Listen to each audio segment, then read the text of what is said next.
నీతో ముఖ్యమైన విషయం మాట్లాడాలి. చెప్పు. నేను నీతో కలిసి ఉండాలనుకుంటలేను. వేరే పెళ్లి చేసుకోవాలనుకుంటున్నా. మంచిది. నీ దృష్టిలో ఎవరైనా ఉన్నారా? రాధిక అని. మరి ఆమె పెళ్లి ఒప్పుకున్నదా? నిన్న మాట్లాడినాను. ఏం ప్రాబ్లం లేదంట. అయితే సరే. మస్తు షేడ్స్ ఉన్నారా నీలా? అంత ఈజీగా ఒప్పుకోదే. అరే నువ్వెందుకు టెన్షన్ తీసుకుంటున్నావు?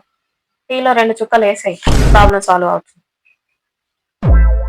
సరే మరి నేను మళ్ళీ మాట్లాడతాను. ఫోన్ లో మాట్లాడుతున్నావా? మా ఫ్రెండ్ తో. వాళ్ళ హస్బెండ్ వేరే అమ్మాయిని ప్రేమిస్తున్నారంట, రెండో పెళ్లి చేసుకోవాలని అనుకుంటున్నారు.